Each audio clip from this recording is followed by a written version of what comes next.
ഉള്ളിട്ടപ്പം ഉണ്ടാക്കുന്നതാണ് കാശ്. കുറച്ച് മൈദപ്പൊടി വേണം. മതിയോ? നമുക്ക് ഫസ്റ്റ് വേണ്ട ആവശ്യം എന്താണെന്ന് വെച്ചാൽ മൈദപ്പൊടി.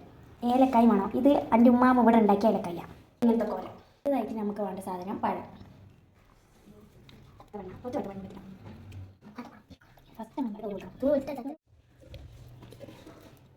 ഇതിൽ കയറുന്നുണ്ടല്ലോ.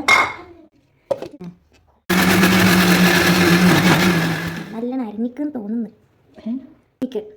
ഇനി നമുക്ക് പക്ഷെ നോമ്പ് വരുമ്പോഴത്തേക്കും ഈ അരിപ്പൊടി കാലിയാവും.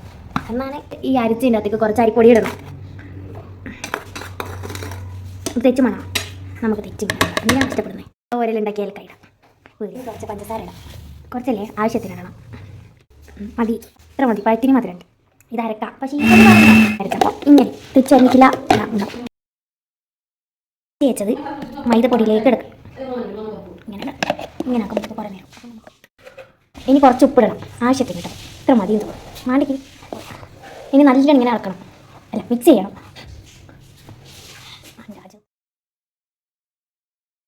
ആദ്യമായിട്ടാണ് ഒരു പലഹാരം ഉണ്ടാക്കുന്നത്. പലഹാരമോ കടി ഉണ്ടാക്കുന്നത്. ബേക്കിംഗ് സോഡ ഇടണം. ഉള്ളിട്ടപ്പം ഉണ്ടാക്കുന്നതാണ് കാശ്.